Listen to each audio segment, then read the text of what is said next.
All right, shalom, and welcome to another Bible study that Yahweh has enjoined unto us here in this body of Yahshua. My name is Esaac ben Israel, and I'm the elder priest of the United Congregation of Israel. And I'm joined here with the under priest. Shalom, my brother. Shalom. All right, so we're going to get into a few questions, and one of these, our first question is one that we're going to, we all have to deal with at some point um, once you enter into this word. So I wanted to um, start with this one. It says, how do you pray when a loved one is critically sick but doesn't believe in the name of Yahshua? How do you pray in this circumstance in a way that would not give glory to a false God or be disrespectful to Yah? The first part is that is already in your thought process. So you're already in one step ahead toward the right path. The fact that you um, even have that going on. Because one of the things that we have to consider with Yahweh, we don't have to always do things um, correctly or even always do things. Sometimes it is our intent. This is what gets us in trouble in a lot of things, and we'll think that we're innocent, but we don't really understand that Yahweh weighs the intents of the heart. So even though something didn't go through, so let's say we planned to do something and it wasn't quite right what we was planning to do, Yahweh doesn't allow it. So we think, all right, I don't have to deal with judgment for that because it didn't happen. But he knew what you were intending to do. And then if he stopped you, now you're going to have to still deal with that because he covered that sin. So we have a plus and a minus when it comes down to that intent. And it could just be something that Yahweh just slaps away and say, I'm not even going to look at it. So we just don't know which one of those it's going to be. So when we get down to a situation of uh, praying for someone, a lot of times we just want, as people, we just want to be delivered from something, especially when that something is weighty upon us. We may not want to deal with all of uh, the things that are attached to that. So, like we read about the mixed multitude. The mixed multitude didn't really care about Yahweh's culture like that, but they sure wanted to get away from Pharaoh. Okay, so and that you automatically you got a friend in me, but it wasn't fully. So as soon as there comes up to where there's a question or there's a fork in the road, they're gonna take the easier fork.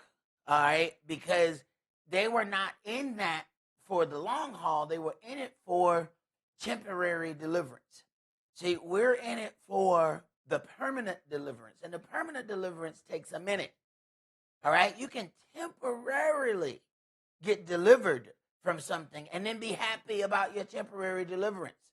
And then you're done worshiping, you're done serving, you're done doing everything because you have been temporarily redeemed. But when it comes down to, the long haul, that's going to take a lot more give and take. It's going to take a lot more changes, and it's going to eventually show that that is not their objective.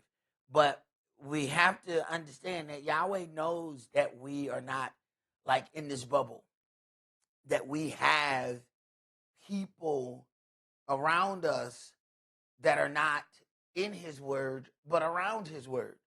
And some ain't even dealing with any of it, but they mean something to you.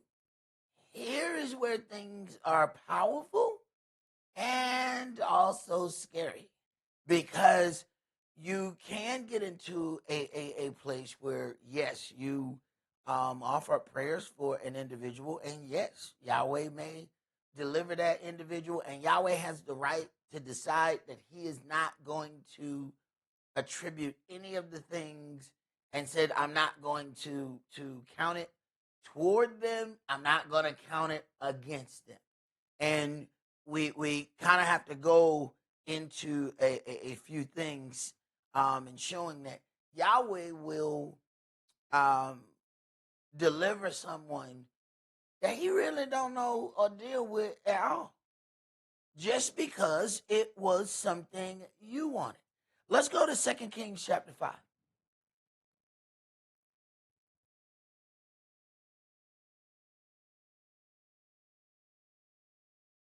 Second Kings chapter 5, and let's start this at verse 1. Now Naaman, captain of the host of the king of Syria, was a great man with his master and honorable, because by him Yahweh had given deliverance unto Syria. He was also a mighty man in valor, but he was a leper. And the Syrians had gone out by companies, and had brought away captive out of the land of Israel a little maid, and she waited on Naaman's wife. And she said unto her mistress, Would Elohim, my master, were with the prophet that is in Samaria, for he would recover him of his leprosy. Now, if this woman had mistreated this young girl, would she have even uttered it out of her mouth? So that there are certain things that we have to consider. We a lot of times we get this thing, especially nowadays, whenever we see somebody with a nice car, they put blessed on the front, and we have automatically made a equal line between blessed and money. So here we have a situation where the power of the blessing does not come from or begin with the individual with the money. This is somebody waiting on somebody else. But then consider what happened to Yaakov. Laban says, I know, why did he even go through all of this? To trap him there. The man is supposed to marry one daughter. He tricks him into marrying another. Why? Because he realizes, as long as you here, my money keep going up. And we don't understand that this is what we do in relationships. This is what we do at companies. We do all of this, but we don't know that we're doing it because we go up and we look up to the person who is blessed. Because we're looking at the car in the parking lot, but you don't realize that you brought the piece to that place that they could even get that car. We don't look at it like that. Laban realized, I know I own everything. He even said that everything you see is mine. And what he said? Everything you see is mine. These daughters, these mine. These children, these mine. But he said point blank, your Elohim has looked favorably upon this situation because you in it. You think Yahweh had real care for Laban like that? But Yaakov was there. And we don't really consider that because we will bless places with our presence that don't need to be blessed. We'll just go among people and we're taking the blessing of Yahweh. All of a sudden now, wrong is wrong better because you're there. Look at that, man, you know what? I've been blessed in wrongdoing because of you. Now they want you to come by some more. Go ahead. So, if you saw a hoopty real torn down with truly blessed on the front, how would they be looking at that person? They say, that guy's confused. Because he don't even know what blessed is. Now, that person could have had all kind of diseases and was healed from every bit of disease that they have. But you look at the broken down car and you think they ain't blessed. That person know I'm alive. They gave me 30 days to live 4 years ago. They know they're blessed. They get into that hoopty with pride. They sitting up straight. They ain't ducking when they see somebody because they in a hoopty, and sometimes they pat the gas and it fall out the back. Bah! You know, people ducking. They don't care. They're proud, alive. They know they blessed. So we have to examine some things. It looks a little different. So now you have this maid saying these things. Go ahead. And one went in and told his master, saying, Thus and thus said the maid that is of the land of Israel. Now you got to understand that all this is coming from the maid in the land of Israel, not from the high up. Most people, why would we even be discussing this if the maid said it? Go ahead. You know, you mentioned earlier, you saying the maid, but then I had to go back and a captive maid. Uh-huh. Uh-huh. They have every opportunity to mistreat her. So how are they treating her that she would even open her mouth being concerned about any of the happenings of these people? But see, a lot of times because we have power over something, we don't think that we have to treat it right. Lo and behold, what if your deliverance come from the lowest person in the house, but you mistreated them? What if Yahweh gives you deliverance and say, all right, I'm going to give you deliverance and it's going to be in this house. This is where your deliverance is. All you got to do is just find the person who I gave the deliverance to. And you know what we're going to start? At the top. Kissing all the tail at the top we can. We're going to go to the top seat and I'm talking about our lips going to get chapped. For all the tail, we're going to kiss at the top. But Yahweh don't work like that. So Yahweh will give you a deliverance to the janitor. Matter of fact, you keep telling the janitor, can you move? You and your broom. Can you move out the damn way? I'm trying to kiss up. Not kiss down. Whole time, the person you told to move out the way, that was the person they gave you deliverance to. Because you know you would most likely not see it there. That's the one place you ain't going to look. What he said, when a man finds a treasure in a field, he hides it. All right? They always say, I got your deliverance. And it's a precious gem. I'm going to hide it. Now, I'm going to hide it right in the same room you in, though. Now, let's see if you can find it.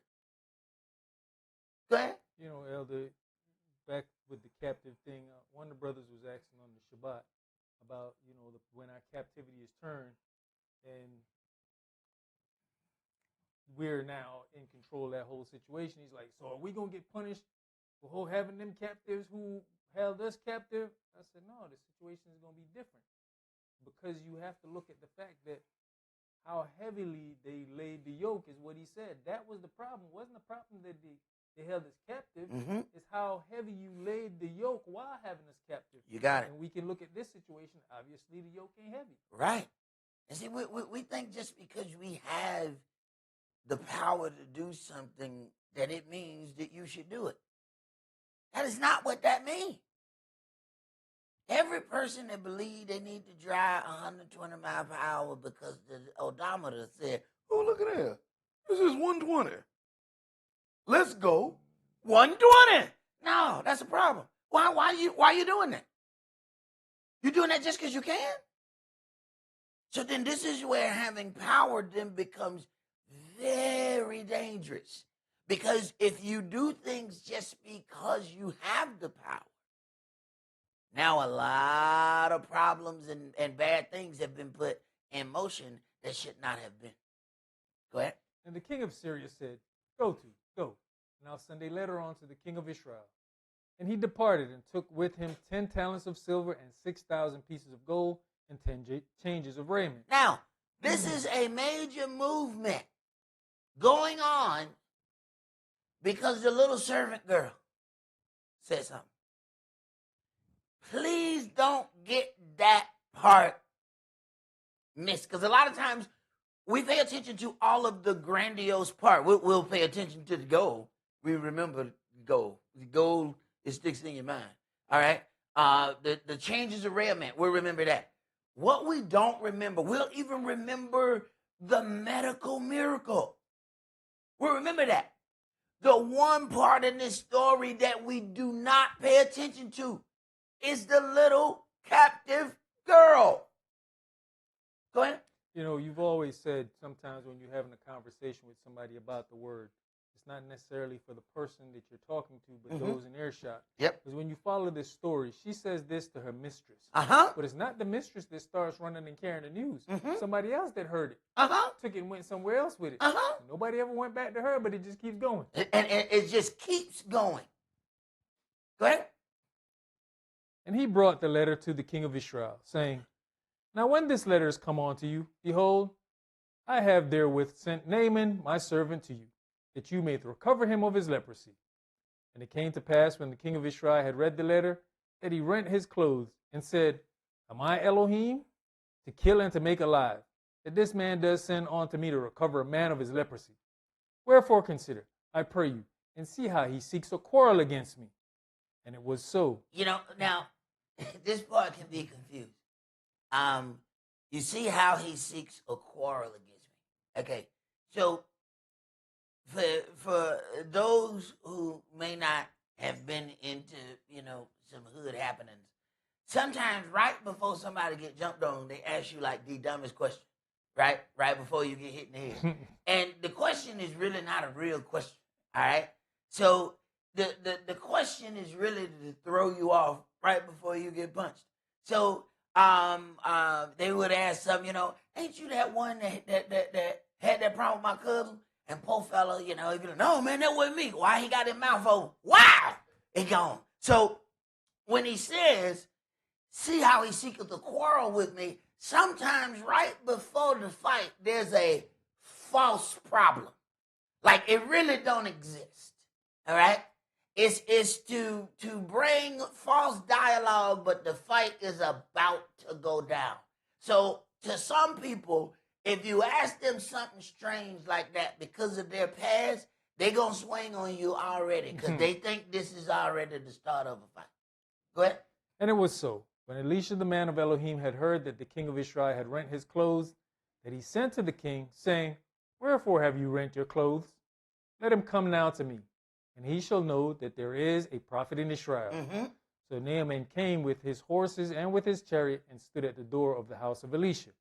And Elisha sent a messenger unto him, saying, Go and wash in Jordan 7 times, and your flesh shall come again to you, and you shall be clean. But Naaman was angry, and went away, and said, Behold, I thought he would surely come out to me, and stand, and call on the name of Yahweh his Elohim. Okay, all right. Now, once again, when someone is called, and there is a move made to heal that person, we have to then make sure that we enter into all of the right sentences to try to clear ourselves and that individual. Because so right now, this could turn ugly right off the rip when the individual decides that he doesn't like the method. Okay?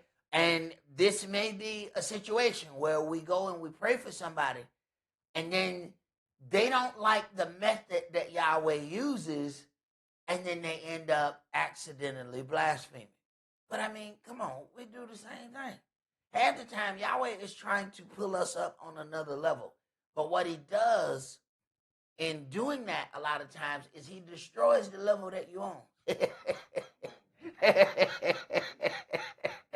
So when he destroyed the level that you on, so thereby forcing you to go up the next level, because we get comfortable in the level. I know what this is, I know what that is. This is comfortable. So then he come through and he destroyed the whole level. You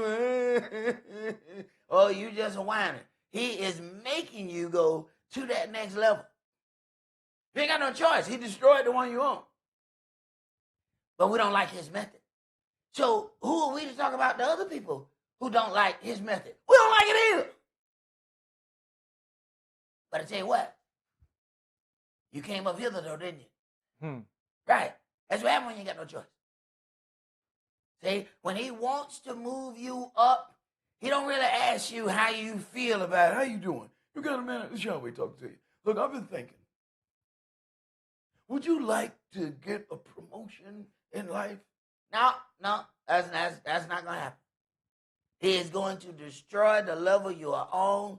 You will realize that he has done you a great service maybe a year or two later. Then you realize, wait a minute, all that had a purpose? And you whined, kicked, scratched, and clawed the entire time he was doing it. So if we do this and we in the Word, what do you think they're going to do outside? So then you might want to go ahead and add that to your prayer. Go ahead. You know, Elder, with the question that was asked, there's so much going on right here in verse 11. He's angry because this person did, because he didn't call upon Yahweh's name. Mm-hmm. But then, like you were saying, he also didn't call upon Yahweh's name and put Yahweh in a predicament for what he's doing. Sometimes we have information that we can pass on to someone to say, hey, maybe you need to go do this and this will help you out with your situation. But you also have to look at the other side of them being angry. What, you can't pray for me? You ain't going to pray for me? Right. You know, so there's a lot of that going on where he still gave the advice for him to get the necessary healing, but he did not call upon his Elohim. It is very interesting, you know, sometimes just the method that ends up, you know, being used in certain cases.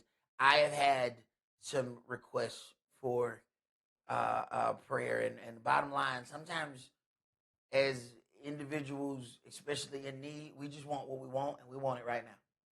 You know, and sometimes we don't really care how we get it. So we'll pray to Yahshua, we'll pray to Yahweh, we'll pray to Hare Krishna, we'll pray to the Buddha, Islam. We'll get everybody in the room and say, whichever one of y'all heal me, I accept it. So you have to understand, and Yahweh is it means something to him, because he has said to Israel, no. When you're in trouble, go and seek those people who you gave your chief time to. So understand, you have to put all of this in the pot as we begin to stir. Okay, we got to put all of this in the pot, because Yahweh has the ability to heal any and everyone if he so chose. And he doesn't need for anybody to be in the Word before he heals them. Some of the things that Yahweh did for me, I didn't even know Yahweh's name. So he didn't do it because I got in the Word and he said, well, now that you're in the Word, son, let me do such and such. Some of the things he did for me, the biggest debt that I have to my Creator sure ain't been since I've been in the Word. These debts I'm working on, I didn't know nothing about no Word. Okay, he paid them before he told me who he was. Go ahead. You know, just to throw in the pot, when you go to him in prayer for a situation, are you ready for also the answer to be no? Put that in there. Sprinkle it in there. Sprinkle it in there. That's like that paprika. You know what I'm saying? You're saying you have so sometimes you just got to dash in there. You can't, don't put a whole bunch in there, but dash it in there, because you don't know. Hey, we don't know how a situation is gonna go. First of all, you have to learn to say, if it is your will. See? Now that's one of the most powerful ingredients that you put in your prayer. Because a lot of times when we praying by our will. Oh, I want this, and I said I want that, and oh boy, we getting it down, boy. We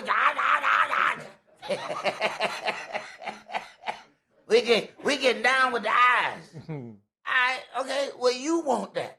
All right. What? Is there anybody else in this situation other than you? So be careful. We don't want to sound like a old 70s soul record where we breaking it down. We don't want to do that. All right. It's taking into consideration all of those things, because sometimes We want somebody to be around. But what will be the quality of their life to be around? A lot of times what we want it for us. Especially if it's someone like a grandmother, a grandfather. We love them so much. We like, I want you to be around. What is their quality of life going to be like? There's some situations that I was like, oh my God, I'm glad she can rest now. You know, I didn't cry as much because it was like, she didn't need to keep going through that. But sometimes we want that because we don't want to miss them. We want to have them. When I had to look in my elder's eyes, when those eyes closed, I was not doing the same thing that everybody else was doing. It was folks around this city losing their mind. I was happy he could rest. That's not what he wanted to prolong. People wanted to prolong that because he was their rock. And they lost their rock. So then they didn't know what to do. But he wasn't supposed to be their rock. See, when you put your rock in the wrong place, Yahweh has a tendency to hide your rock. Oh, this it? Oh, okay. So let me see how you feel now. Oh, you hurt. No, he's not going to just let you do that and put his power into something. No, this individual may have the opportunity to facilitate my power, but they're not the maker of it. We have to understand that, or we get us and the individual in trouble. Go ahead. And strike his hand over the place and recover the leper. Are not Abana and Pharpar rivers of Damascus better than all the waters of Israel? Better than all the waters of Israel. Said, surely you could have went to a better, there was a better pond, a river, or something. Go ahead. May I not wash in them and be clean? So he turned and went away in a rage. Now, understand, when we don't get the spiritual nature of something, all we see is the physicality involved. We're looking at the river. Is there not a better river? Miss the spiritual part. No. Those rivers don't have my blessing in them. You don't understand what I'm doing with this one. You don't understand how many times I'm going to deal with this body of water. You don't understand how many things that I'm going to have happen in this body of water. I don't care what the other water look like. It ain't better than this body of water. But if you're physically looking at the water, you say, there's a better place than this. That means you missed the spiritual connection. How you want a spiritual blessing? A spiritual blessing, but then turn away from all the spiritual aspects of the thing. Because carnally, we're looking at the body of water. But the objective is the healing. But we're trying to pick how he's going to heal. So if we think that it's all about the water, then now we want to be in better water. Go ahead. You know, one thing that you miss right there when you even look at that situation, obedience is better than sacrifice. Mm-hmm. Right away. But then again, we ain't the most obedient tools in the shed. All right? He can give us a roadmap. And I tell you, we'll get lost every time. We somewhere else. How you get in Damascus? Didn't I tell you? Well, I turned. I saw something pretty and I turned. Right. Go ahead. And his servants came near and spake unto him and said, My father, if the prophet had bid you do some great thing, would you not have done it? Mm-hmm. How much rather then, when he says to you, Wash and be clean? Then went he down and dipped himself 7 times in Jordan, according to the saying of the man of Elohim. And his flesh came again like unto the flesh of a little child, and he was clean. All right. Now, even with this, and there was a lot that happened there, okay? Are you ready if it comes to that point where there's some back and forth to try to speak to that individual if Yahweh does start moving and then that person says something? How are you going to react? You have to get your mind ready for what may come about in that. Because sometimes Yahweh is allowing something so that he can show something else. Like Joshua had, just so they would understand that he was the new leader, Yahweh allowed one little problem to come up. Once them people see, all right, Yahweh is with Joshua the way he was with Moses. Joshua didn't have none of the problem Moses had. New generation, they ain't need to see but one time. Note to self. Leave him the hell alone. Got it. Right there. Done deal. Joshua ain't no more problem. Moses constantly had a problem. I'm talking about the man was glowing. They try him again. You know what? I think I want to fight that glowing dude. How many people do that? They were just who they were, and there was nothing that was going to bring them out of that. So Yahweh just said, X this generation. I deal with the next one. Because no matter what I showed them, it ain't never going to be enough. And this is something that we have to make sure that we don't get caught up in. That no matter what he gives us, it ain't never enough. No matter what he show us, he didn't show us enough. No matter what he deliver us from, he didn't deliver us from enough.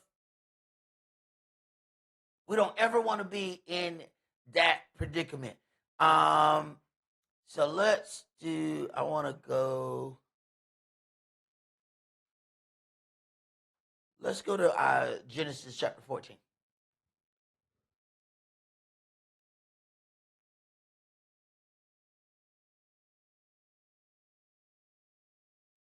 Now this is a lot to go through because the young captive girl said this. But understand, I mean, what was Jacob in Laban's house? He was a servant. He was a servant. He wasn't the master of the house. What does Yahweh want from us? Servitude. He's already said that. And there's one thing, there is the heart of a servant, and sometimes we have it, but we allow people to talk us out of having the heart of a servant.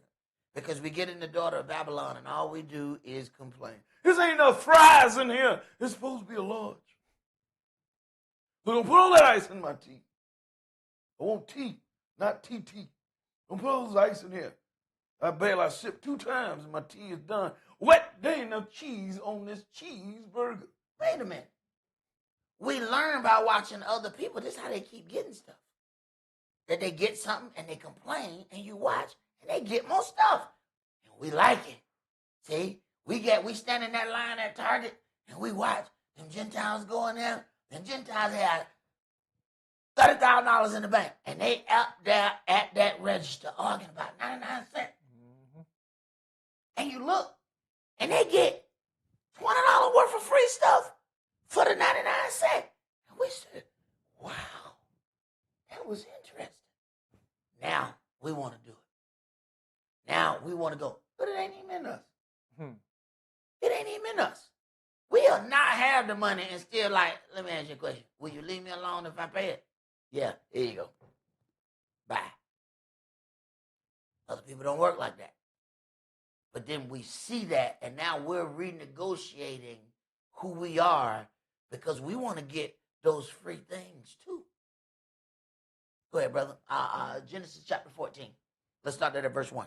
And it came to pass in the days of Amraphel, king of Shinar, Arioch, king of Elazar, Kedorlaomer, king of Elam, and Tidal, king of nations, that these made war with Bera, king of Sodom, and with Beersha, king of Gomorrah, Shinab, king of Admah, and Shemebar, king of Zebulun, and the king of Bela, which is Zoar. So remember now, Lot chose a place that looked good. This is pretty much how a lot of us get in trouble. You know what I'm saying? It looked good.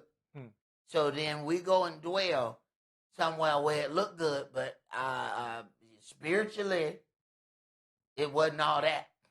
Go ahead. All these were joined together in the Vale of Siddim, which is the Salt Sea. 12 years they served Chedorlaomer, and in the 13th year they rebelled. And in the 14th year came Chedorlaomer and the kings that were with him, and smote the Rephaims in Ashtaroth, Karnaim, and the Zuzims in Ham, and the Emims in Sheva, Kiriathaim, and the Horites in the Mount Seir unto El Paran, which is by the wilderness.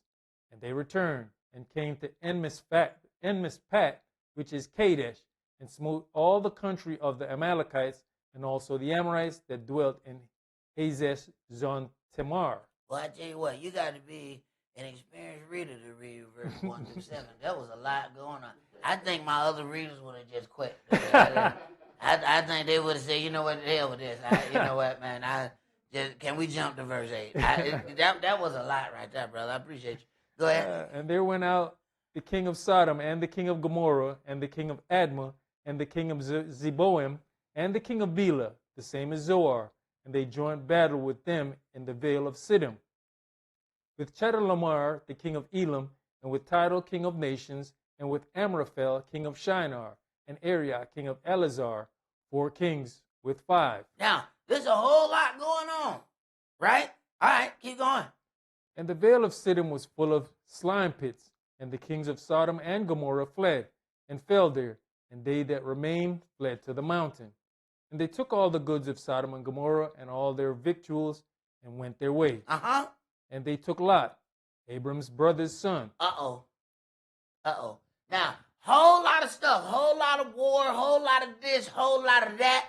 They came and took this, they came and took that, but now they came and got Lot. Now, wait a minute. This is the Lot that Yahweh didn't even want around Abram because he like, look, he going to mess up your blessing now. Look, I'm trying to bless you now. Tell your cousin, them go over there. Now, have him over there, and then I'm going to talk to you again about my blessing when y'all separate. So this is where Yahweh was actually a part of this separation. But now he has been taken. But Yahweh not in covenant with Lot. There ain't no covenant with Lot. But he has a covenant with Abram. And he loves him. Okay, go ahead. Who dwelt in Sodom, and his goods, and departed. And there came one that had escaped, and told Abram the Hebrew, for he dwelt in the plain of Mamre, the Amorite, brother of Eshcol, and brother of Aner. And these were confederate with Abram. And when Abram heard that his brother was taken captive, he armed his trained servants, born in his own house, 318, and pursued them on to Dan. Now, wait a minute now. You heard how many kings there was that's fighting, and now a man in his house? Like, hold on, man. It says his servants in his house. Hold on, man. You're not going to tell me I'm the cook, and we finna go. Hey, man, look here. We finna go. Hey, bro, let me tell you something. I make biscuits. You know what I'm Hey, hold on, bro. You better go get somebody else.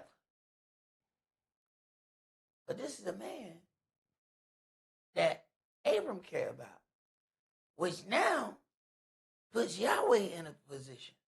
Because Yahweh care about Abram. All right. So the hip bone connected to the thigh bone connect. Oh, okay. All right. Go ahead. And he divided himself against them, he and his servants, by night, and smote them, and pursued them unto Hobah, which is on the left hand of Damascus. And he brought back all the goods, and also brought again his brother Lot, and his goods, and the women also, and the people. Now, wait a minute now. Hey, look here. Hey, Abram, bad man. Now, somebody, he done went with the cook. He done went with the farmer. You know what I'm saying? And he done went and got back. Now, it's kings over here fighting each other. And he done went and got household servants. And when he got his brother and all his brother stuff. Now, why do you think he was able to do that? Now, what you think Yahweh cared about Lot so much that Yahweh allowed this. This ain't got nothing to do with Lot. It got something to do with Abram. Abram has set on a journey saying, I'm going to get my brother, and I ain't coming back without my brother. Yahweh said to Israel, you have made me to serve you in your sins. Wait a minute. How can anybody make Yahweh do anything? He said, because I got to protect you. You call by my name. And when I protect you in my name, then now you cause me to do that sin that you did. So now I got to I got to deal with you. Say you put my name out there. Go ahead. And the king of Sodom went out to meet him after his return from the slaughter of Chedorlaomer, and of the kings that were with him, at the valley of Sheba, which is the king's dale. And Melchizedek, king of Salem, brought forth bread and wine, and he was the priest of the Most High Elohim. And he blessed him, and said, Blessed be Abram of the Most High Elohim, possessor of heaven and earth. And blessed be the Most High Elohim, which has delivered your enemies into your hand. And he gave him tithes of all. Wait a minute. Blessed be the Most High Elohim, which has delivered your enemies into your hand. He wasn't supposed to be able to do this. See, sometimes we end up doing things that we should not have been able to do. But you know what we'll do? We still be asking for something else. You shouldn't have been able to do that. Hey, no. The Most High is definitely with you. Because there ain't no way nobody's supposed to be coming against these kings. Man, you brought household servants. Is that a dishwasher over there? Go ahead. And the king of Sodom said unto Abram, Give me the persons, and take the goods to yourself. And Abram said to the king of Sodom, I have lifted up mine hand unto Yahweh, the Most High Elohim, the possessor of heaven and earth, that I will not take from a thread even to a shoe latchet, and that I will not take anything that is yours, lest you should say, I have made Abram rich. Now here's a man that knows people. Now, he already has servants, but you know, folks are funny. They put in $1 and they'll swear their $1 is how you got that Benz. I bought that. With 99 cents? You bought that with 99 cents? That's people. He's like, Now take that. Go ahead. Save only that which the young men have eaten, and the portion of the men which went with me, Aner, Eshcol, and Mamre. Let them take their portion. Okay, so you see a whole lot going on, but it's not for Lot. So it really does matter when someone prays for someone else. Now, how those individuals are going to deal with what happens, sometimes these are conversations that we have to have with that person. And sometimes it may be, a little bit too much for that person. That's something that we have to deal with. Now, something else that we have to throw in the pot. We put all of that consideration, and at the end of the day, it may not mean a hill of beans because Yahweh may have already made his decision. Go to Jeremiah chapter 7.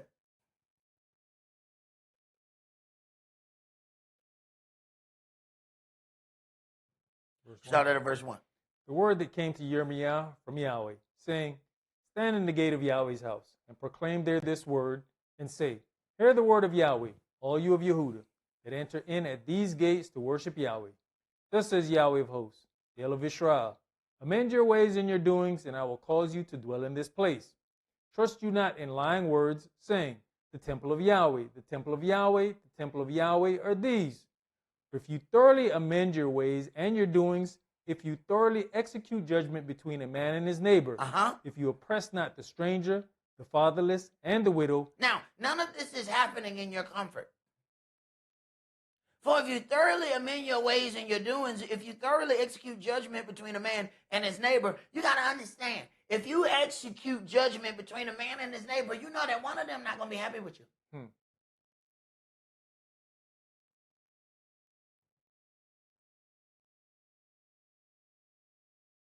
So what you going to do? You need for everybody to be at peace with you?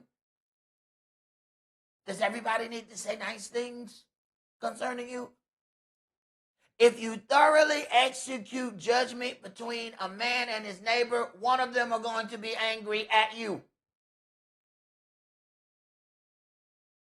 Because we don't go away from judgment saying, you know what, that judge was really fair. That was a really good. No matter what happened, we like, man, it was a sham. Can't believe this happened to me. Yeah, but you know you did do. I don't care. You see, we want what we want. So no judgment seems fair unless we win. We'll watch a game and it'll be a bad call and everybody knows a bad call. But only the people who do not benefit from the bad call is arguing. I've never seen a person go back and give a touchdown back because it was a bad call. I should not have gotten this. Here, I'm gonna get the football back. This was wrong. Nah, it's not happening. Okay, so there are some things that we have to put in this pot when we begin to deal with Yahweh, because He could very clearly just listen to us and say, "I'm done listening." Go ahead. And shed not innocent blood in this place, neither walk after other gods to your hurt. Then will I cause you to dwell in this place, in the land that I gave to your fathers, forever and ever. Behold, you trust in lying words that cannot profit.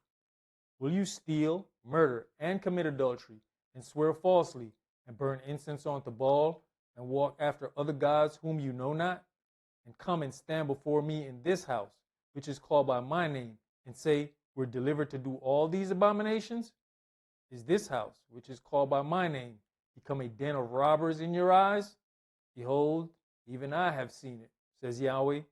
But go you now on to my place which was in Shiloh, where I set my name at the first, and see what I did to it for the wickedness of my people Israel. Mm-hmm. And now, because you have done all these works, says Yahweh, and I spake unto you, rising up early and speaking, but you heard not, and I called you, but you answered not. Therefore will I do unto this house, which is called by my name, wherein you trust, and unto the place which I gave to you and to your fathers, as I've done to Shiloh. And I'll cast you out of my sight, as I've cast out all your brethren, even the whole seed of Ephraim. Mm-hmm. Therefore pray not you for this people, neither lift up cry nor prayer for them, neither make intercessions to me, for I will not hear you. Which is what my brother was saying earlier. Be prepared if he says no. What if he just decides, I'm not hearing nothing you're saying? We're asking, right? That's what a prayer is. It's a request. We are requesting this. But in some situations, we know some things about people's life. But let me tell you something. Nobody knows everything about anybody's life. Trust me, everybody got secrets. And there may be some reason why Yahweh said, no, I won't be inquired of within this situation. And they know why. They may not tell you, but there may be something there. So we have to have that ready. Where he says, no, you can don't pray because I'm not gonna hear you. Now I understand that this Yahweh people he's talking about. These are his people. He's saying, don't pray for them.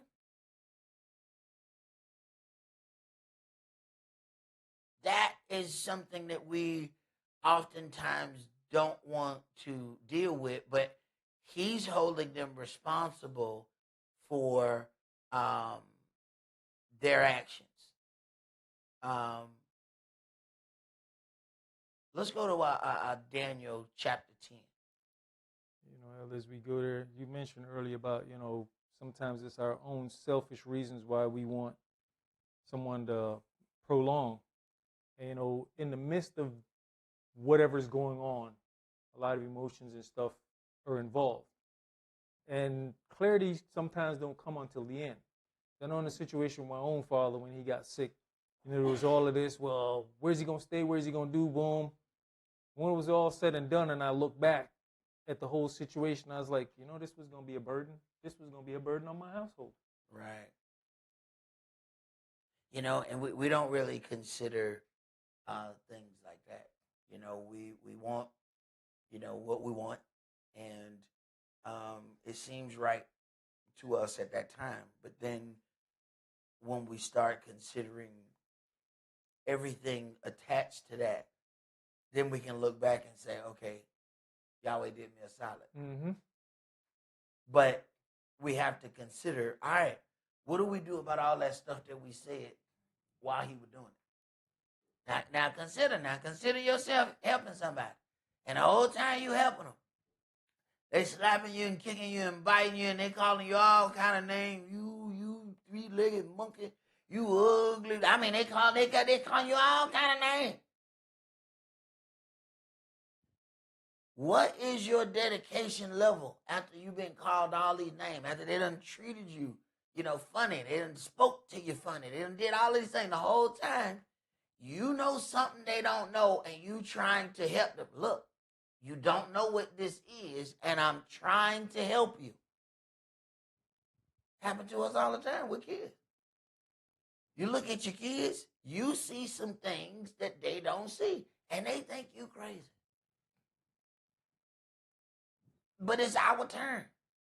Because I did the same thing to my mom. She told me, you think your friends are the same as you, don't you?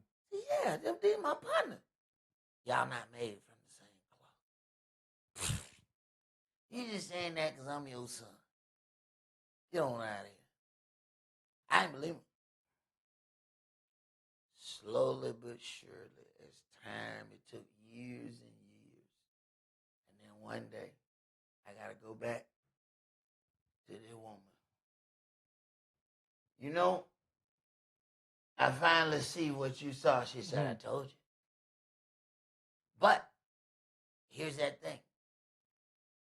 If we take somebody's word for it, do we keep second guessing that person because we didn't experience it ourselves and because we didn't see that ourselves? We have to at least believe in the messenger enough to not keep second guessing. And sometimes you just got to go through it. And then you learn, okay, on that, you was 100%. But they've already been through those things before, and they know certain way markers. Now, this happened, this happened, this happened. Oh, yeah. Watch this. This last one finna happen. Right. Just give it a minute. And it's not about being prophetic. You learn. You see somebody riding around and they own some tires and you see them, you see the tires and you start seeing the metal sticking out the back of the tire. You're like, hey man, you're going to end up on the side of the road. That's not a prophecy. That's what they call common sense. You done rolled all the meat off these tires. You are about to be on the side of the road. That's just experience. And those were the things that they were trying to share with us that we were just not trying to hear at that moment. Daniel chapter 10. And go ahead and start at verse 1. In the 3rd year of Cyrus, king of Persia, a thing was revealed unto Daniel, whose name was called Belteshazzar. And the thing was true, but the time appointed was long. And he understood the thing, and he had understanding of the vision. In those days I, Daniel, was mourning 3 full weeks. I ate no pleasant bread, neither came flesh nor wine in my mouth. Neither did I anoint myself at all, till 3 whole weeks were fulfilled. And in the 24th day of the 1st month, as I was by the side of the great river, which is Hiddekel, then I lifted up mine eyes and looked, and behold, a certain man clothed in linen, whose loins were girded with fine gold of Uphaz. Now it sounds like this man is somebody. It's my guess. He's a man with honor. He's clothed with linen. Now we can guess, what it looked like. But go ahead. His body also was like the beryl, and his face was the appearance of lightning, and his eyes as lamps of fire, and his arms and his feet like in color to polished brass, and the voice of his words were like the voice of a multitude. Now, this is a lot going on right here. He was clothed in linen. It says white linen is the righteousness of saints. So we pretty much know what he had on, what it looked like. Loins were girded with fine gold of Uphaz. His body was like the beryl. You need to go look up a beryl. His face was as the appearance of lightning. His eyes as lamps of fire. And his arms and feet like in color to polished brass. Now, they could have said anything. You know, his arms and feet. Now, wait a minute. Now, if King James was a white man and he wrote this book, clearly his arms and his feet should have been like the color of baby powder or something.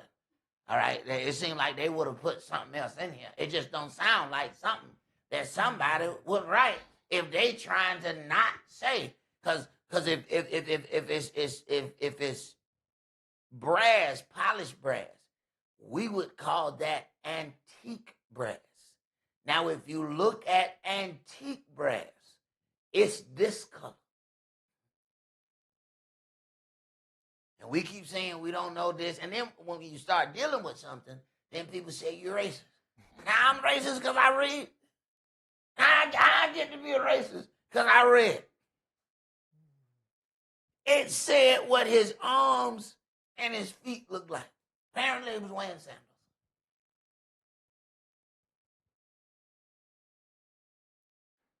But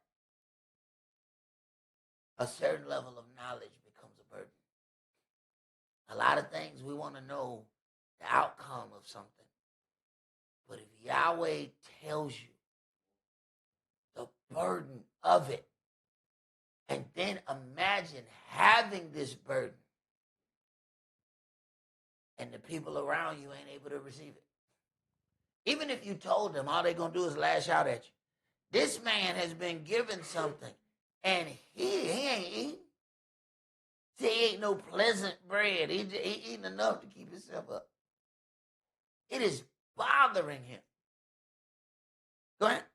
And I, Daniel, alone saw the vision, for the men that were with me saw not the vision, but a great quaking fell upon them, so that they fled to hide themselves. Therefore I was left alone, and saw this great vision, and there remained no strength in me, for my comeliness was turned in me into corruption, and I retained no strength. So I hate to think what that meant. That he might have relieved himself on himself. I don't know. Wait a minute. His comeliness was turned into corruption, and he retained no strength. There's times that it don't sound good. But see, when we have something going on, we figure if we blessed, then this would happen. See, Daniel should have just had a chariot with blessed right in front of it. But sometimes blessing ain't comfortable. We want to be comfortable 24/7. That's how I can tell you we don't really want to be blessed. Because blessed people ain't comfortable 24/7. We keep talking about we want to be blessed. No, you don't. Stop saying you want to be blessed. That is not what you want. Because blessed people do some very strange things and have to perform at some strange times. Moshe got to stand in between a destroying angel and the people who've been clowning his name. They blame him for everything that happened to them. Everything that they didn't do right. You brought us out here. You did it. And he still stands in between Yahweh and them. Was Moshe not blessed? Okay. We need to stop saying we want to be blessed. We need to change that. Say, I want to have what blessed people have.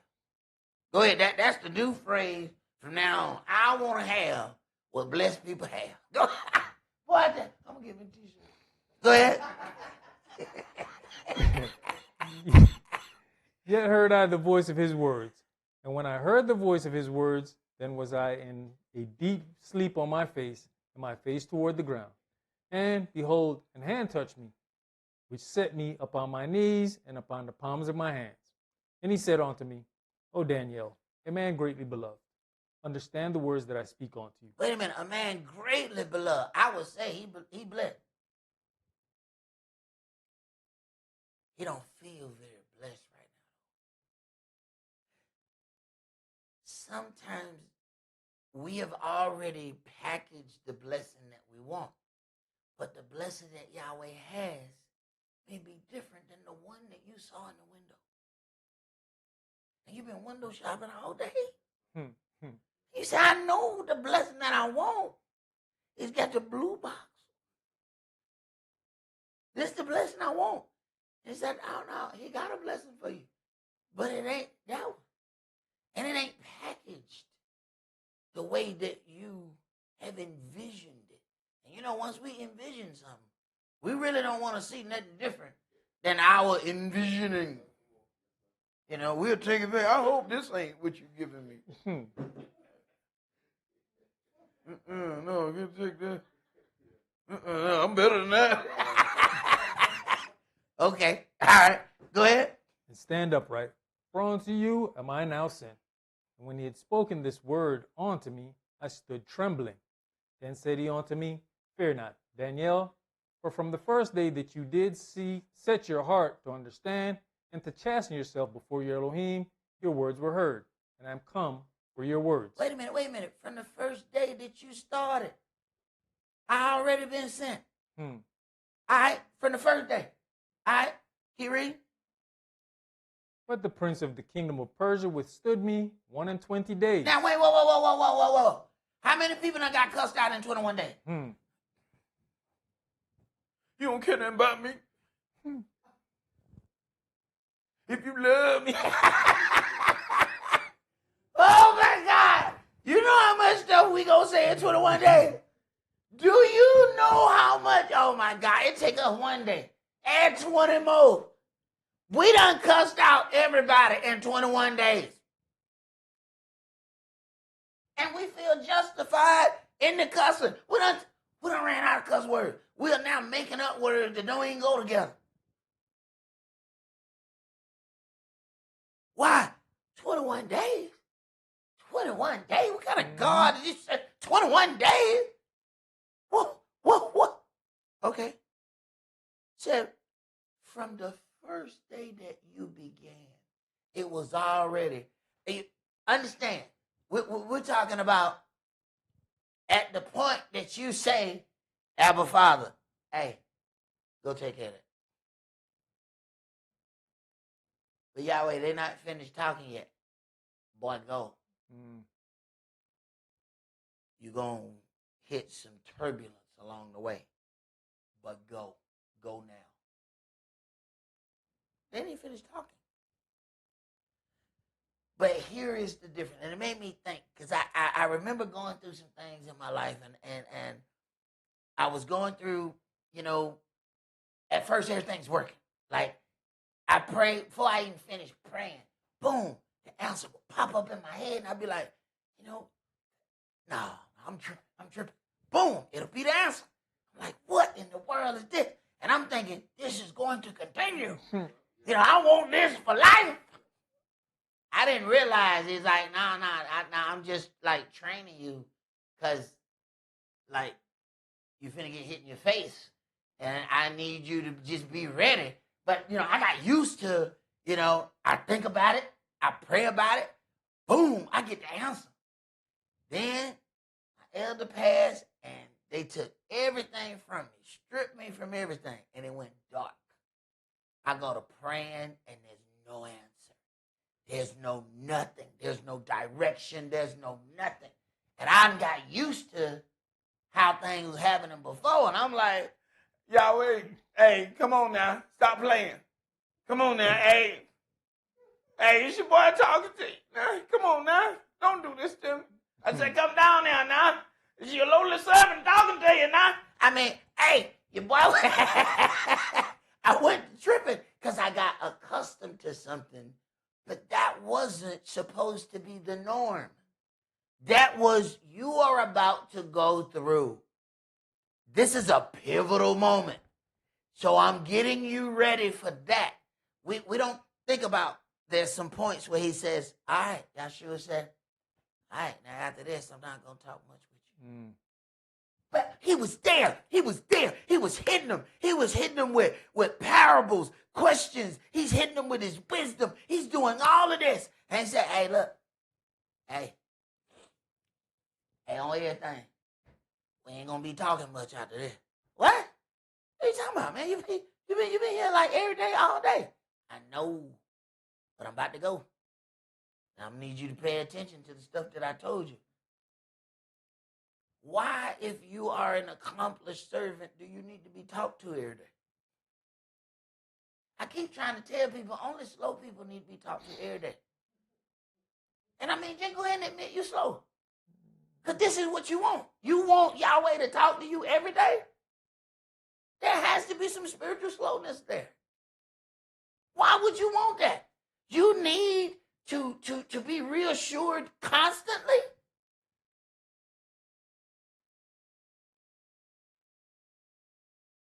See, I didn't know that that's what I was asking for, you know?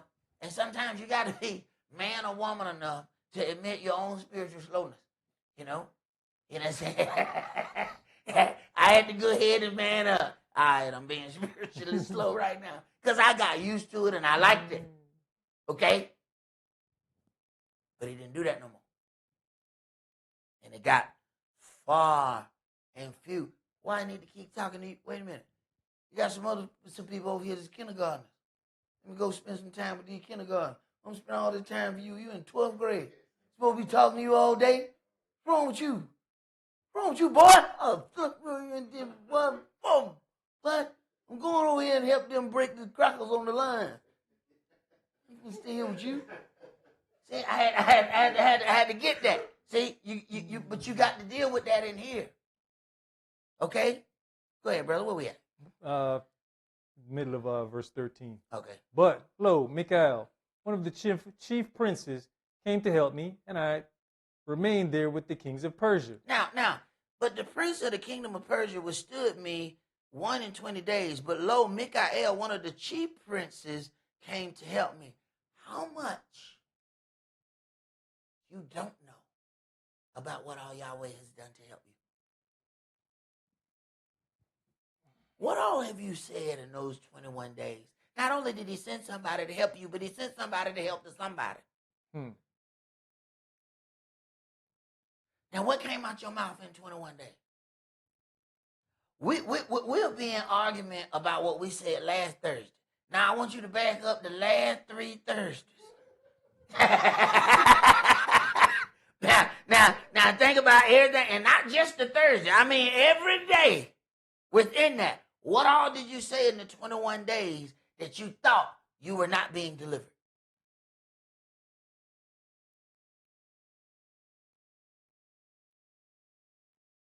Go ahead.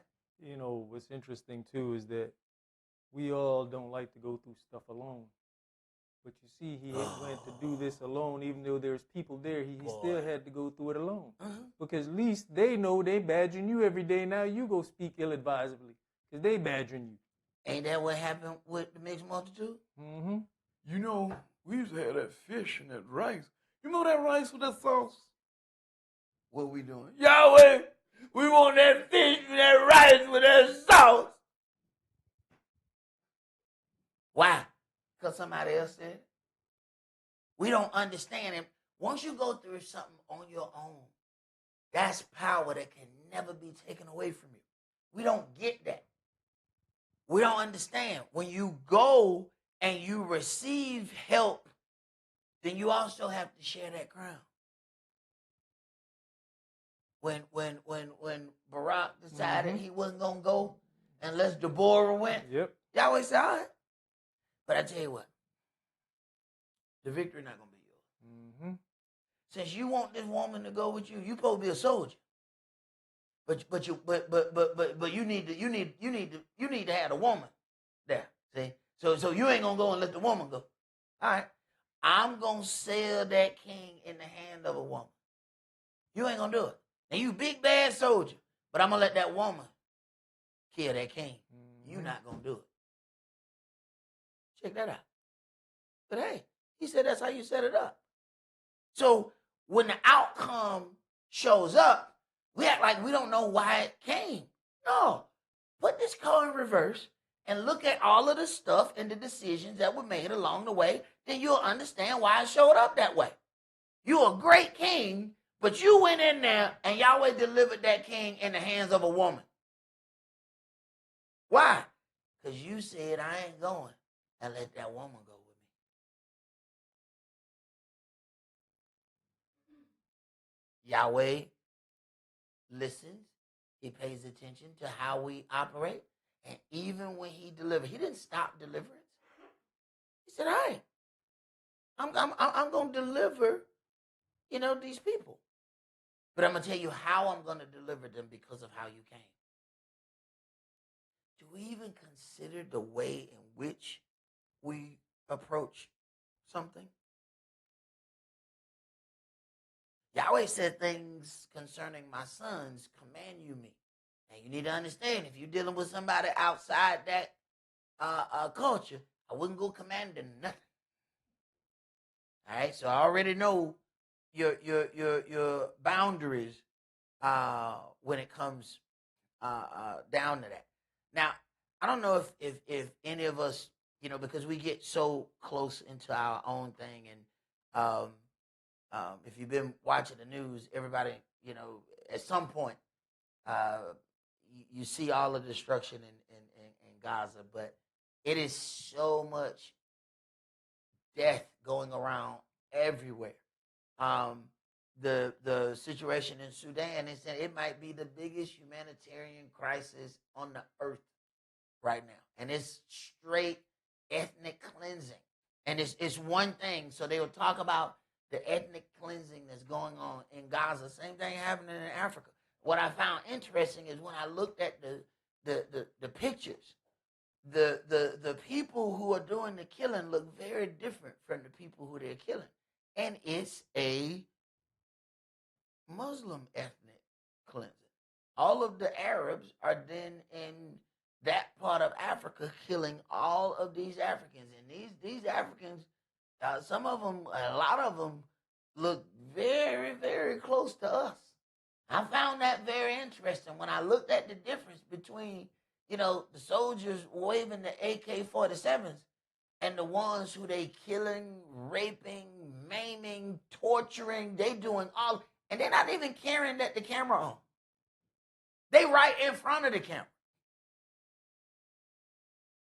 And you look at those people and you say, man, those people look an awfully lot like us.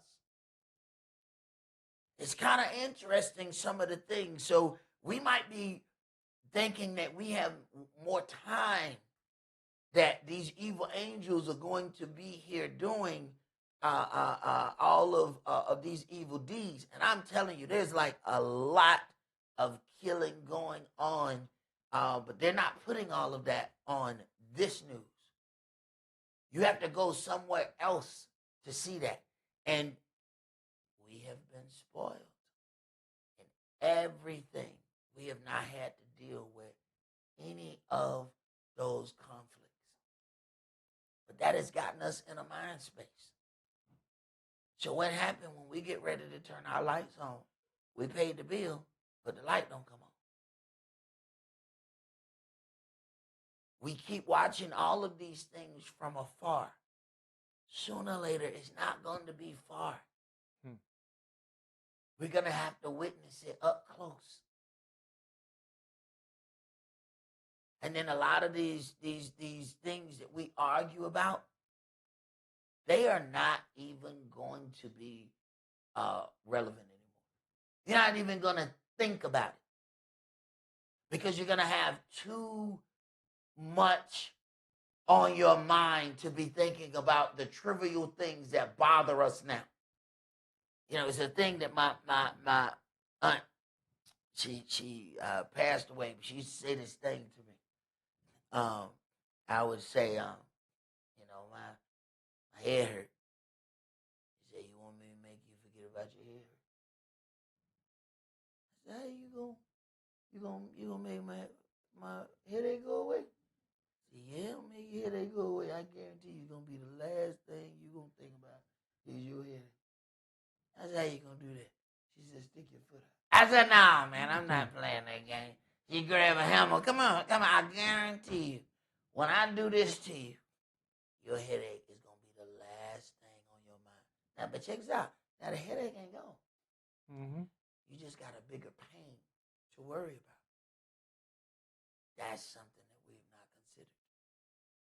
Go ahead, bro. You know, Elder, as you're talking about the stuff that's going on over there and coming close, even with what we see going on in Gaza with those people, one thing we realize, or one thing I see, is that these people are united with helping each other, right? Mm-hmm. But when they talk about something happening here on the home front, all we keep seeing is people against each other, because they keep talking. Are you going to, even though you've got stuff stashed and stored, are you going to be able to keep it? So it's this whole thing of, when it happens here, the mindset of individualism You got it. is what's going to turn everybody against each other during a time when they need to be united. And all of these movies just keep showing how, when this goes bad, everybody is out to get everybody. Yep. It is every man for himself, and this is what fuels the anarchy. You got something, we're gonna take it. There's not a situation of community. All a part of community is gone. And this used to be something that was big in our community. Those things are gone. During the civil rights movement, our people cared for one another. We're talking about people got together to make sure that people could get to their job, get home safe, do all of those things. That stuff ain't happening no more. So when things hit the fan, you're gonna have a whole lot of issues. Not just having to worry about the powers that be. We're gonna have to worry about each other, because all of our togetherness, our sense of community, that has been taken away from us. So, and when these things go down, it's going to feel like a repeat of the civil rights movement. But this has nothing to do with civil rights. This has something to do with us being Israel. So, I want to get into another thing here. This says, you guys answered a question about Jacob and Esau a few weeks ago. Was wondering, was Jacob holding onto the leg of Esau representing a prophecy and revelation? Not really sure where they're going with that, but let's go to Revelation chapter 19. It's the only thing that I know of, or that I can think of, with the name on the thigh there. Revelation 19, and you know what? Start at verse 6. And I heard, as it were, the voice of a great multitude, and as the voice of many waters, and as the voice of mighty thundering, saying, Hallelujah! For the Adonai Elohim omnipotent reigns. Let us be glad and rejoice, and give honor to him, for the marriage of the Lamb is come, and his wife has made herself ready. And to her was granted that she should be arrayed in fine linen, clean and white, for the fine linen is the righteousness of saints. It's the same thing that we read earlier. Yahweh is consistent. Go ahead. And he says unto me, Right, blessed are they which are called unto the marriage supper of the Lamb. And he says unto me, These are the true sayings of Elohim. And I fell at his feet to worship him. And he said unto me, See, you do it not. I'm your fellow servant, and of your brethren that have the testimony of Yahshua. Worship Elohim, for the testimony of Yahshua is the spirit of prophecy. The testimony of Yahshua is the spirit of prophecy. And a servant who is doing what he's supposed to do ain't going to let you worship him. The angel said, don't do it. Don't do it. Now, I don't want to have to hurt you. I was sent here to do you some good. But I tell you what, Anybody see you bowing down to me, it's gonna be wrong. So I'm gonna have to get you up. You might not like how I get you up. Go ahead. And I saw heaven opened, and behold, a white horse. And he that sat upon him was called Faithful and True, and in righteousness he does judge and make war. His eyes were as a flame of fire, and on his head were many crowns. And he had a name written that no man knew but he himself. And he was clothed with a vesture dipped in blood, and his name is called the Word of Elohim. And the armies which were in heaven followed him upon white horses, clothed in fine linen, white and clean. Here we go again. Yahweh tell you what his righteousness is supposed to look like. So when we look and it starts looking like something else, oh, we know that. Oh, no, now it makes sense. When he started talking about Satan, oh, no, that makes sense. Because Yahweh told you what his supposed to look like. So he was like, who is that? Who told him to wear that? Go ahead. And out of his mouth goes a sharp sword, that with it he should smite the nations. And he shall rule them with a rod of iron, and he treads the winepress of the fierceness and wrath of El Shaddai. And he has on his vesture and on his thigh a name written, King of Kings and Adonai of Adonais. Now, why would it be written on his thigh is quite an interesting thing. Because when you talk about, the priest, they had a breastplate, they had things, and it's written here. You got something on the covering. The thigh is a little bit different from anything else. Go ahead. As you mentioned that, the first thing that comes to my mind is, remember when the vow was being made with the servant? He said, put your hand on my thigh. It was several times that this has happened. And it even happened before some other like events, if you will.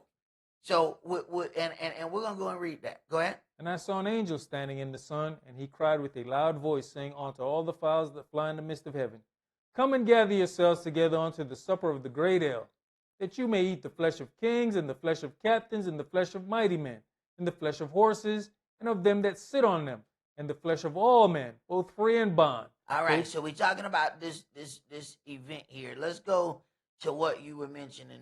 Let's go to Genesis chapter 24.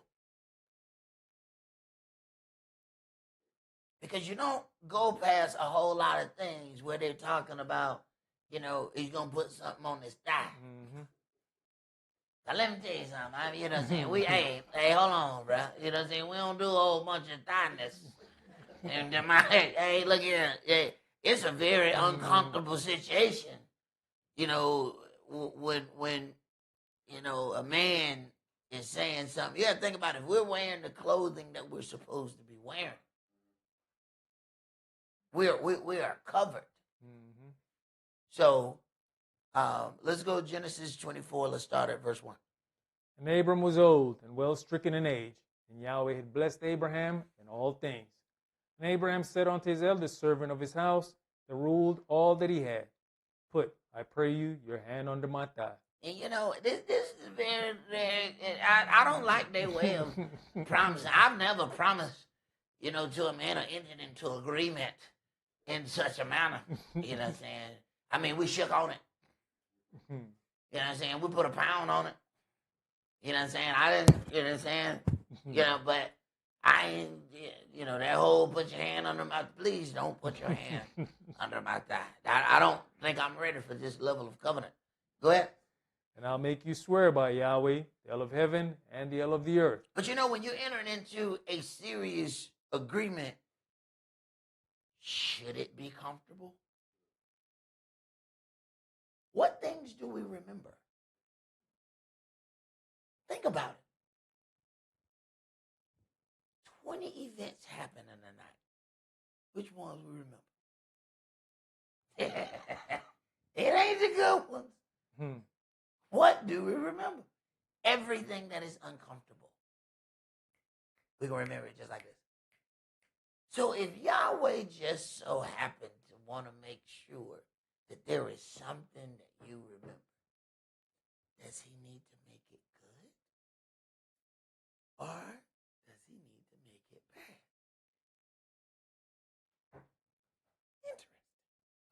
that you shall not take a wife unto my son of the daughters of the Canaanites, among whom I dwell. So this must be important to him because he said it's his eldest servant. Surely he's talked to this man all the time. Why you got to say today, put your hand under my thigh? What? I mean, I put it on like the family Bible or something. Why we got to do that? No. This needs to be uncomfortable. Mhm. Trust me, you saying under your thigh, I already feel uncomfortable. Go ahead. But you shall go on to my country and to my kindred, and take a wife unto my son Esau. And the servant said unto him, Peradventure the woman will not be willing to follow me unto this land. Must I needs bring your son again unto the land from whence you came it? And Abraham said unto him, Beware you, that you bring not my son thither again. Yahweh Elohim of heaven, which took me from my father's house and from the land of my kindred, and which spake unto me, and that sware unto me, saying, Unto your seed will I give this land.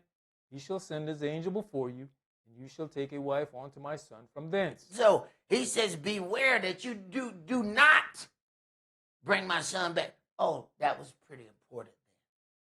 So this is a different level here of covenant.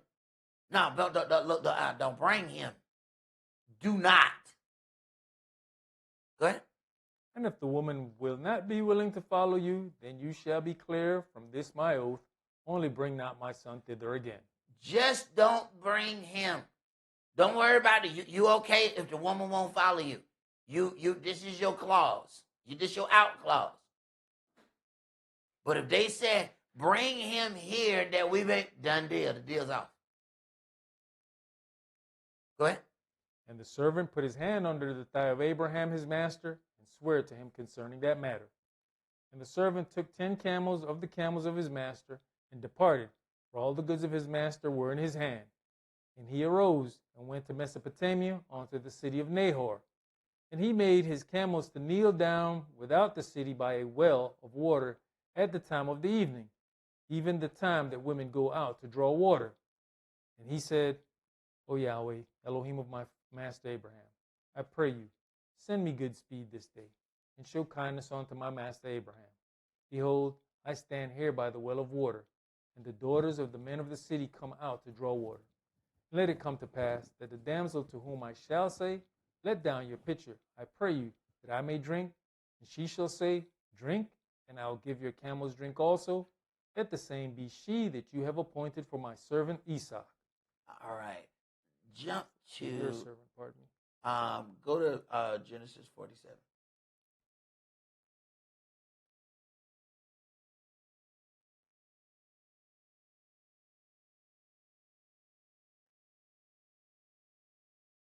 And start at verse 28.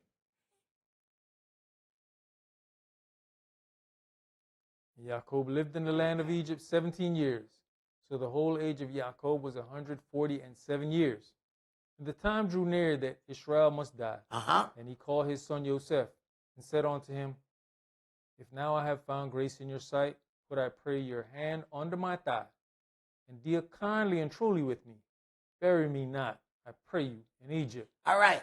So once they get to something that is of a serious nature, here they go dealing with this thigh situation.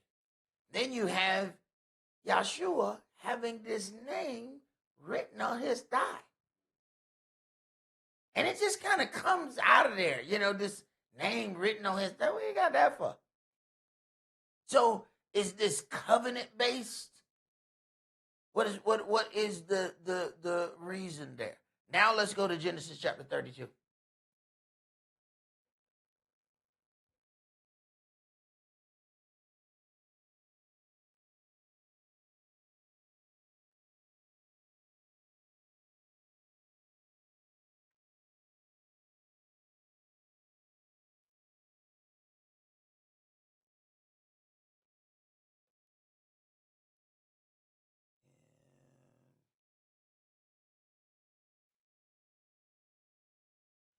Go ahead and start at verse 1. He's preparing some things. Let's go to that. And Jacob went on his way, and the angels of Elohim met him, And when Jacob saw them, he said, "This is Elohim's host."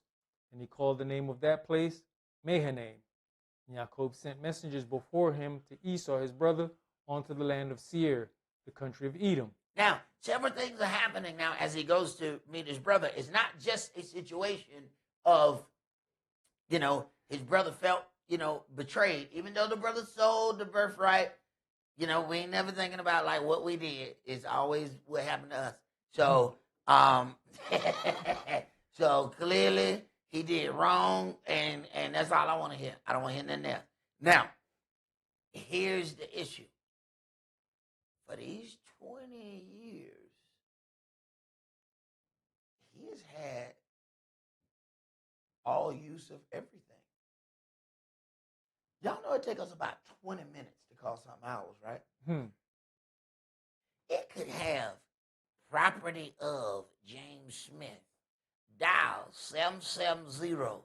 770-219-4812. We say, I don't know who's this is. My guess is it belongs to James Smith, 770-48. No, but I found this. Yeah, you found it, but it had James Smith on it. My guess is it's his.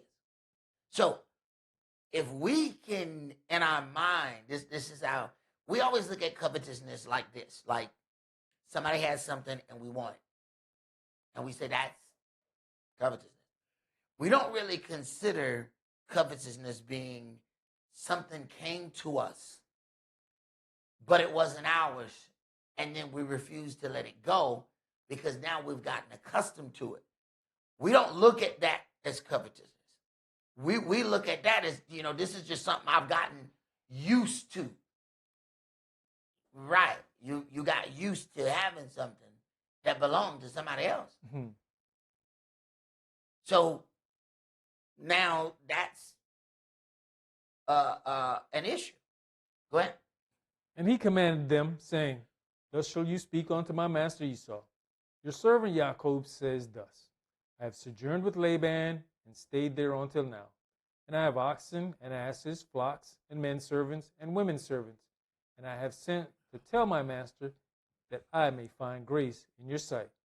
And the messengers returned to Jacob, saying, "We came to your brother Esau, and also he comes to meet you, and 400 men with him." Then Jacob was greatly afraid and distressed. The last thing you want to see, if the last conversation y'all had was the days of mourning for my father at hand, and then I will kill my brother. The next time you see him, he show up with 400 people. It's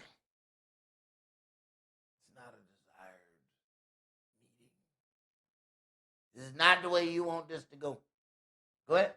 And he divided the people that was with him, and the flocks and herds and the camels into 2 bands, and said, "If Esau come to one company and smite it, then the other company which is left shall escape." He is making a way that his entire family does not get killed off. Sometimes we want togetherness, and sometimes we need some apartness. He said, look, everybody together, everybody's going to die. Go ahead. And Jacob said, "O Elohim of my father Abraham, and El of my father Esau, Yahweh which saideth unto me, return to your country and to your kindred, and I will deal well with you. I am not worthy of the least of all the mercies and of all the truth which you have showed unto your servant. For with my staff I passed over this Jordan, and now am become 2 bands. Deliver me, I pray you, from the hand of my brother, from the hand of Esau, for I fear him, lest he will come and smite me, and the mother with the children. And you saideth, I will surely do you good, and make your seed as the sand of the sea, which cannot be numbered for multitude." And he lodged there that same night, and took of that which came to his hand a present for Esau his brother, 200 she-goats and 20 he-goats, 200 ewes and 20 rams, 30 milch kinds with their colts, 40 kine, and 10 bulls, 20 she-asses, and 10 foals. Now, the one thing that you'll find when somebody is really seeking the face of their Elohim is them being honest about where they stand. I am afraid of such and such. Now, we so bad, we can't be scared. See, we're going to let some of these songs get us killed. I ain't never scared. That's a problem. Sometimes fear is enough to get you, you know what? I think I need to go. If you don't have that, there's certain things that Yahweh is directing you. We don't have emotions for no reason. But we've been told that we have to be tough. See, men say, you know, I ain't going to cry like no woman. And then just one day he just explodes. You know, there's pieces of him everywhere. What happened? He never let off any steam. Pressure bust pipes. If you got a whole bunch of pressure in a pipe and it don't ever let out, it is eventually going to explode. But we so manly. I'm a man. Ain't no man gonna cry. All right. Okay.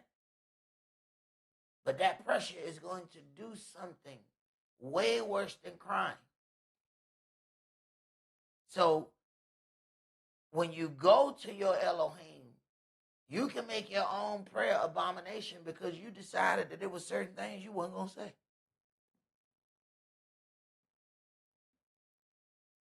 Go ahead. You know, when the servant came to tell him what was heading his way, you know, this day, man, I ain't studying him. Mm-hmm. But, you know, even with what Yahweh promised you of your seed, even if you were attacked, you did set up something that your seed could live on. Right. But see, how much of us are going to deal, and you know, hey, he reminds Yahweh, you remember now. You remember, you had said. All right, now Esau, understand something now. Esau was a hunter to start with. Now he got 400 other hunters. Okay, go ahead. And he delivered them into the hand of his servants, every drove by themselves, and said unto his servants, Pass over before me, and put a space between drove and drove. Put a space between us. Why? It's an opportunity. If something goes wrong with this group, the other group gets away. My house has been preserved. If they kill off everything, I lose everything. At this point, when he does this, he's thinking, all right, look, if it go bad, everything is gone. But if I can get just some part of my house to survive, then the covenant with my Elohim moves on. Go ahead. And he commanded the foremost, saying, When Esau, my brother, meets you and asks you, saying, Whose are you? And whereth goeth you? And whose are these before you? Then you shall say, They be your servant Jacob's. It is a present sent on to my master Esau. And behold, also he is behind us. And so commanded he the second and the third and all that followed the droves. Now, this is what I be trying to tell some brothers sometimes. All right, so he know he in the doghouse. So what he did was he sent some things that got to the house before him. And then he spaced them out. All right? See, brother, we know we're in trouble. We just go home. What's up? Bro, this ain't going to go good. This ain't going to go. You already knew you was in trouble before you came home. See? Jacob, no. Hey, look. No. So what I'm going to do is I'm going to warm this up before I get there. Hey, look, did you see those lambs? Did you? Who did that? I did that. Yeah. All right. He's trying to warm this up. He know the last conversation was horrible. He's not just going to walk in there and let feelings run awry. Because feelings sometimes, when men have feelings, when women have feelings, somebody might cry. When men have feelings, somebody gonna die. Man feelings are very destructive. So you got to stay away from those. And if he has had this for 20 years, you got to be careful how you walk up on him. we going to do it and say, look, my God said I'm right?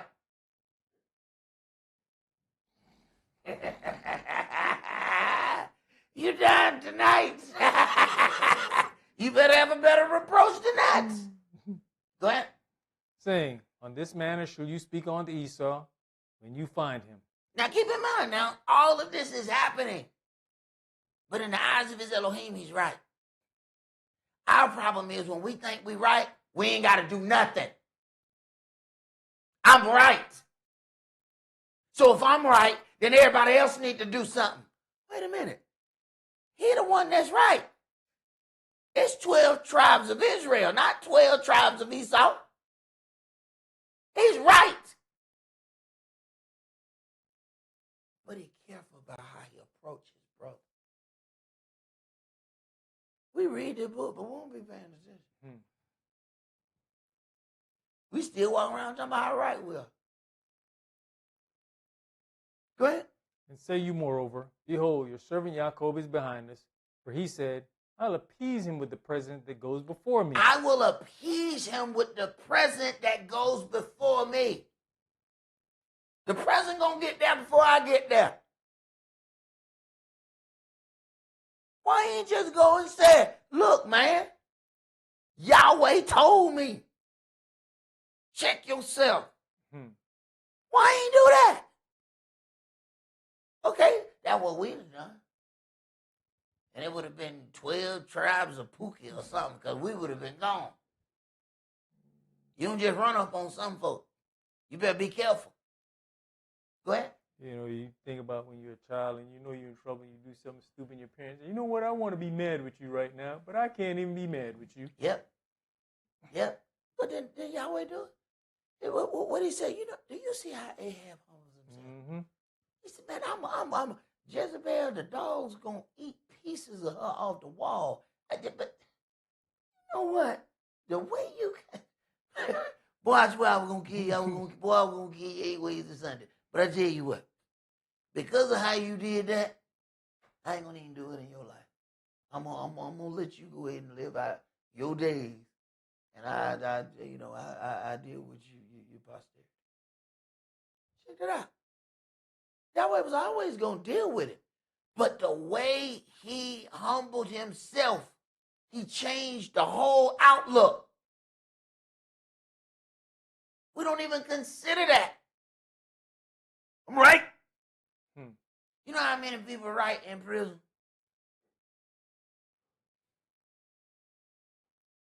They find some folk, they done did 40 years in prison. They like, you know what? Hey, man, I know you know what. They done did 40 years. And they say, yeah, you were right. You were innocent all along. Go ahead. And afterward I will see his face. Peradventure he will accept of me. So went the present over before him, and himself lodged that night in the company. And he rose up that night, and took his 2 wives and his 2 women servants and his 11 sons, and passed over the ford Yabok. And he took them and sent them over the brook, and sent over that he had. Jacob was left alone, and there wrestled a man with him until the breaking of the day. Wait a minute. Now. This man, does the man show up if all the wives and the children are still there?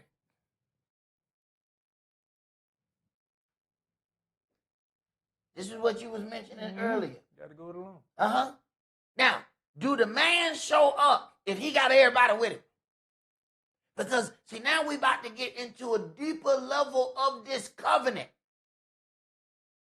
Do he show up if everybody there? Now, what if he got everybody in his house arguing with him?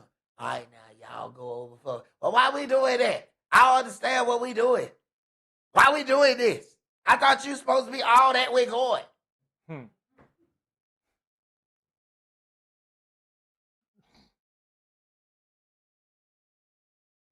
Breathe. When he saw that he prevailed not against him, he touched the hollow of his thigh. Wait a minute. Here we go with this thigh thing. Wait a minute. Now, understand now, the agreement of touching the thigh was even before this. But apparently, the angel got a little something to do in this our business. Go ahead. And the hollow of Jacob's thigh was out of joint as he wrestled with him. Many people say that's why Israel walk cool to this day. Because the hip ain't right. Go ahead. And he said, let me go, for the day breaks. And he said, I will not let you go, except you bless me. Now, here's where it's a strange power. He doesn't have enough power to subdue or defeat the angel. But the angel recognizes you should have been dead a long time ago. There's something with you. Why do you have enough strength to do this? Now, he's scared of his brother. But he wrestling with an angel. Mm-hmm. See, now, but what if he'd have just ran straight up on his brother, though? Where does the angel meet him? Where does he get this next level of the covenant? What happened if he said, you know what, I ain't scared. You tell Esau, come with it. You tell him, my God told me I was right. So I'm ready to die tonight. Where does the next level of covenant go? See, these are questions that we need to ask ourselves, because at some point, there's some things that happen in your life that he may be trying to sit you aside so he can get to the point. What happens if you make the wrong decisions? When does the man show up to take this agreement to the next level?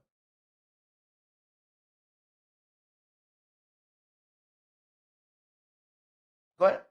And he said unto him, what is your name? And he said, Jacob.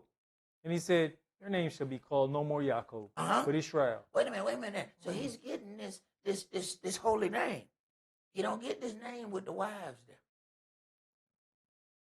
He don't get this name with the servants there. All they know is he come limping over a hill talking about my name Israel. What? What happened to you in the woods? You come out here limping talking about your name Israel. Your name Jacob. What you talking about, bro? Your name was Yaakov when you was in the woods. Then you come out and you limping and your name Israel. Apparently, Yahweh didn't want nobody around when it was time for them to enter into that level of the covenant. But look at what all he did to get him alone. You know how much turmoil happened in his life for him to be out there alone? He is afraid for his life. Now, we don't care what he got to use. The earth and the fullness therein belongs to him.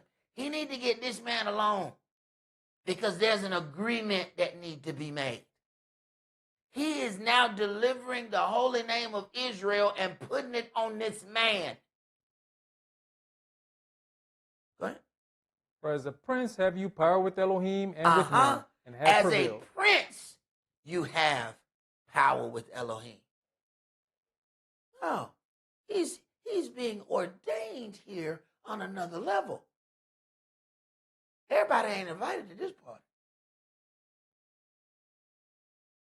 And what happened? They say, sometimes when a man is fighting and a woman come in and she try to help her husband, you realize they all could have got killed. Sometimes people are being protected from something and they don't know. So what happened if one of them, when we know he had a few humdingers now, he died,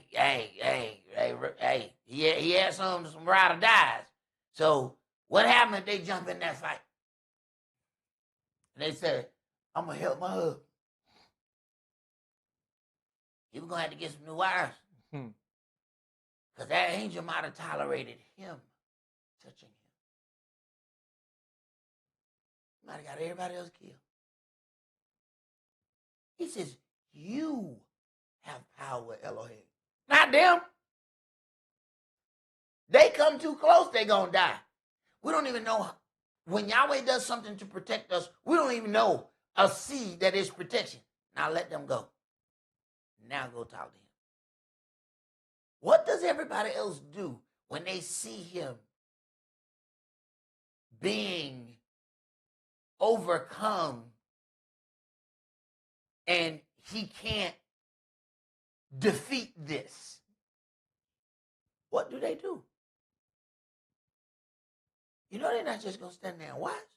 They're going to try to give him a weapon. They're going to do something. What woman would stand there and watch her husband, get tossed around?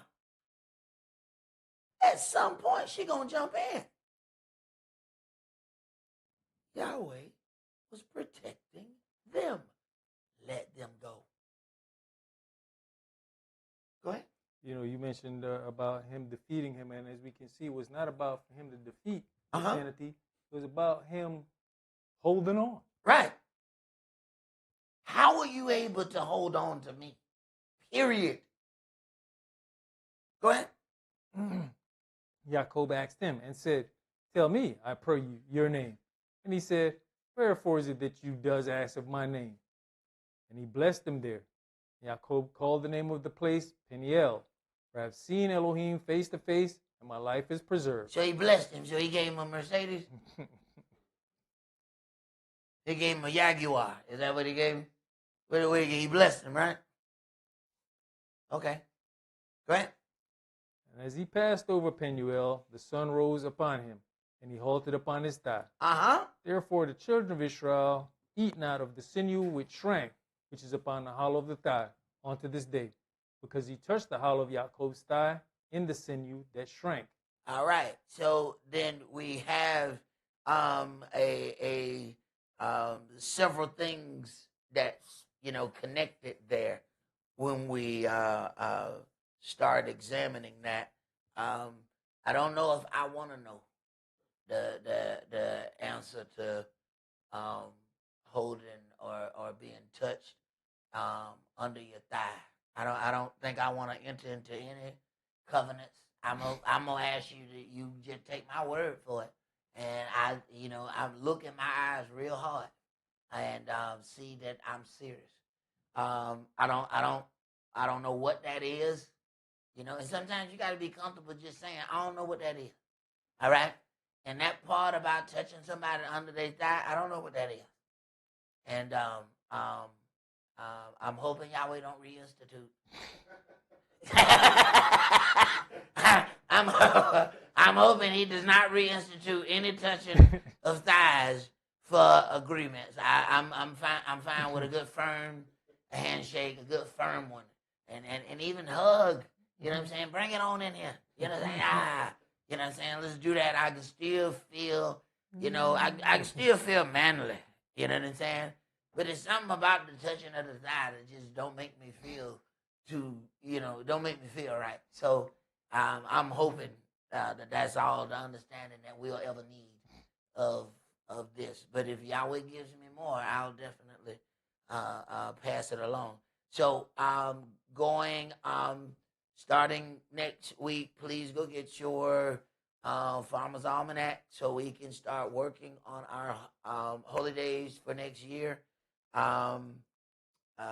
So that, as we're going over them, you can have that. A lot of times you can print those out if you go to like almanac.com. And so you'll be prepared. So one way or another, just start getting your book so we can go through the counting of our days. So prepare yourself for that. And like we normally do, we'll go over it. And then in a couple weeks, we'll go back through it, maybe like at the end of class. And eventually all right, we've gone over it. This is, the dates that we're going to deal with and go from there. And we want to make sure that we have these days even before, of course, we go into their Gregorian calendar year, because we have to set, in a lot of instances, we have to say, these are the days that we want off. And we need to do that in their year, not at the last minute, or in the beginning of our year. We need to already have those things taken care of. So make sure you prepare for that. But that's all that we're going to do for tonight. Let's rise and face the east so we can leave out with a prayer, please.